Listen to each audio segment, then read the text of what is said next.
Muitos que se inscreveram há pouco tempo aqui no canal dificilmente assistiram todos os vídeos que eu postei. Mas se vocês notarem pelos títulos, eu sempre procurei replicar artigos de blogs que não são de minha autoria, mas que eu concordo na maior parte, citando o autor no começo do vídeo. Ou eu abordo leis aprovadas ou que estão em pauta e então posto os links. Quando eu não cito fonte nenhuma é porque os vídeos são de minha própria autoria. Eu quase sempre procuro alertar o pessoal que nós vivemos em uma sociedade feminista e feminina. Mas milhões de homens não se dão conta disso. Eles podem pensar, mas eu sempre respeitei as mulheres, então não tem problema nenhum. É um pensamento de alguém alienado.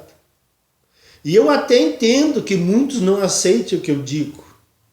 Eles podem ser bons em suas profissões, mas lhes falta raciocínio, perspicácia, e isso você só consegue depois que romper a bolha em que você está. Mal eles sabem que o imposto que eles pagam serve para bancar todos esses privilégios femininos. Nem isso eles atinam. É o cordão umbilical que não foi rompido com suas mães. É por isso que eles cometem o erro de comparar a maioria das mulheres atuais com as antigas, com as mulheres de antigamente, de 1950, com suas próprias mães. Eu tenho mãe, mas nem por isso eu vou sair por aí defendendo privilégios absurdos para mulheres de 2019, que escancaram na internet que odeiam homens ou que aprovam medidas que excluem na maior desfaçatez os homens da jogada. Vejam aqui duas matérias que afetam os bolsos de todos os homens e até os seus futuros empregos. Primeira notícia. Vítimas de violência doméstica serão beneficiárias de programas de moradia em Belo Horizonte. Mulheres em situação de violência em Belo Horizonte ganharam o direito de serem beneficiadas por programas de moradia na capital. Para ter direito ao benefício, a vítima deverá ter sido atendida e encaminhada por órgão ou equipamento público municipal responsável pelo enfrentamento desse tipo de crime. A nova decisão altera a lei que define as regras para a participação no Programa Municipal de Assentamento. A proposta, sancionada pelo prefeito Alexandre Calil, quinta-feira, no dia 25, de autoria das vereadoras Áurea Carolina, agora deputada federal, e Cida Falabella, ambas do PSOL. Imagine, se não seria uma ideia vinda do PSOL. E antes de sua sanção foi vetada parcialmente no artigo que definia a utilização dos recursos do Fundo Municipal de Assistência Social para o financiamento do PROAS. A medida reduz a dependência em relação ao agressor e proporciona à vítima a oportunidade de recomeçar a vida longe dele, sem excluir a aplicação das medidas protetivas de urgência e outras cabíveis previstas em legislação federal. Quem irá pagar por isso? Eu, vocês, todos os homens do Brasil. Porque essas leis estão se alastrando feito vírus. E depois os caras me vêm falar que querem enxugar a máquina pública. Bom, partindo do PSOL, enxugar a máquina pública é loucura esperar alguma coisa nesse sentido. Continuando, originária do PL 533/18, de autoria das vereadoras do PSOL, A Lei 11.166/2019 estabelece a inclusão das mulheres vítimas de violência doméstica entre os beneficiários do PROAS e prevê ainda a flexibilização dos requisitos exigidos em casos excepcionais, o que permite o atendimento por qualquer um dos programas de política municipal de habitação de interesse social. Antes da determinação, o PROAS, criado em 1998, atendia famílias removidas para execução de obras públicas, vítimas de calamidades que tenha sido removidas sem condição de retorno, residentes em habitação precária situada em área de risco, em ocupação clandestina ou irregular, e famílias sem casa que habitem em ruas e viadutos da cidade. Ou seja, uma mulher mal intencionada poderá fazer uma falsa denúncia de violência doméstica para, quem sabe, se beneficiar de uma moradia própria, pois a lei está a seu favor. E isso custa dinheiro. E de onde que os governos tiram o dinheiro? Dos nossos impostos. Agora mais uma aqui.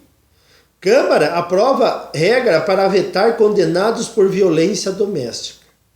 A Câmara Municipal de Ipatinga, no Vale do Aço, aprovou por unanimidade, na última terça-feira, o projeto de lei 18/2019, que prevê que a casa não poderá contratar pessoas que tenham sido condenadas em segunda instância por violência doméstica, especialmente contra as mulheres. Especialmente nada, é contra as mulheres e pronto. De autoria do vereador Gustavo Nunes, o projeto original previa que a medida valeria apenas para funcionários em cargos de confiança ou comissionados.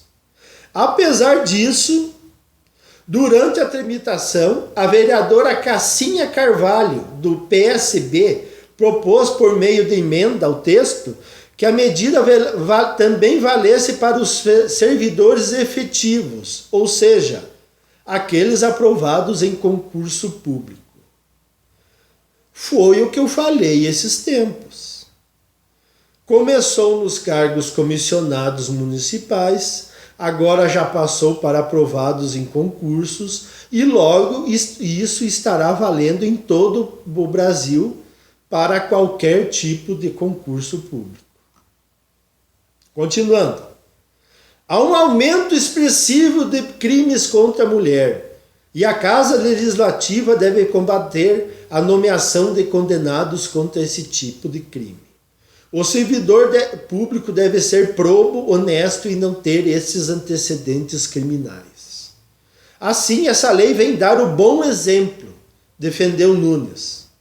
A lei de violência doméstica consta no texto feminicídio, crime contra crianças e adolescentes, contra mentalmente incapazes e contra a dignidade sexual de mulheres em qualquer idade. A matéria também define que os nomeados terão prazo para a defesa em caso de necessidade. Abre aspas. Não se trata de negar oportunidades àqueles que erraram. Não se trata. Imagina. Uma vez que a lei determina que ocorrida a extinção da punibilidade nos termos da lei federal, as proibições na lei de âmbito municipal não se aplicam mais. O objetivo é exigir de um servidor público que seja um exemplo à coletividade que ele representa, afirmou Nunes. A pergunta agora que eu já fiz aqui há tempos. Qual a influência de uma discussão com a companheira tem a ver com a probidade administrativa?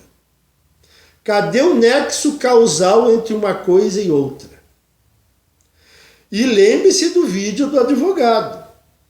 Mais de 80% das denúncias da Lei Maria da Penha são falsas. Até que o homem prove que focinho de porco não é tomada, ele terá que recorrer a advogados, perderá tempo em seu serviço, perderá dinheiro, correndo atrás de algo que ele não cometeu. Isto nem todos os homens possuem. esse dinheiro? A maioria vai ter que acatar, porque não tem como bancar uma pendenga judicial. E as mulheres vão ser punidas por denunciação caluniosa? Se o homem não possuir bons advogados, e isso quer dizer dinheiro, vai tudo acabar em pizza. Continuando, outra emenda aprovada foi proposta pela vereadora Lene Teixeira, do PT, e prevê que homens obrigados à pensão alimentícia já estabelecida pela Justiça, mas que não cumprem com o pagamento, também sejam impedidos de ocupar cargos na casa. A vereadora justifica que a medida é importante para a proteção das mulheres. Os nomeados que estiverem nessa situação vão ter até 90 dias para quitar o débito. Estão percebendo? O cerco está se fechando. Feministas e seus lacaios vão tornar a vida do homem insuportável. Continuando. Tivemos o cuidado de não culpabilizar os que se encontravam desempregados, dando assim prazo para adequação de seus pagamentos. Se isso não ocorrer, ele será exonerado pelo departamento de pessoal da casa, explicou a vereadora. As novas regras, no entanto, não se aplicam aos servidores que já ocupam cargo na Câmara. Segundo informações repassadas pela assessoria jurídica do vereador Gustavo Nunes, os atuais servidores ocuparam os cargos de acordo com as regras estabelecidas à época. Fazer com que a lei retroaja e gere um prejuízo aos ocupantes de cargos é ilegal. Vejam a lógica irracional, se é que é possível tal coisa. Se eles despedirem o sujeito, daí é que ele não vai ter condições de quitar a pensão alimentícia. Sabe o que isso significa? Que as feministas militantes, aquelas declaradas mesmo, não querem o bem-estar dos filhos das outras mulheres, das mulheres comuns, daquelas que são as idiotas úteis. Elas querem é punir o homem, colocá-lo na prisão. Eu já falei aqui em um vídeo antigo de um projeto, se não me engano, de 2012, que previa a prisão em regime semiaberto para os devedores de pensão, para que eles pudessem trabalhar durante o dia e ganhar o dinheiro necessário para quitar a dívida da pensão alimentícia. Vocês sabem o que a bancada feminista fez? Barrou o projeto. Não, os homens não têm que cumprir a pena. Os homens têm que cumprir a pena no regime fechado. Ou seja, elas tiram a chance do cara trabalhar para quitar a pensão e então ele fica eternamente sendo preso.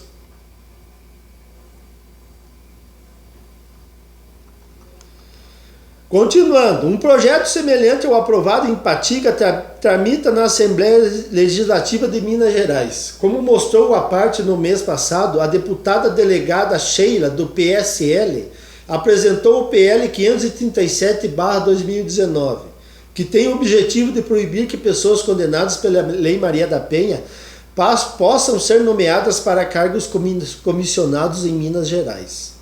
A matéria não inclui os servidores de cargos efetivos. Isso porque, segundo a parlamentar, há barreiras constitucionais que impedem a criação de uma legislação do tipo.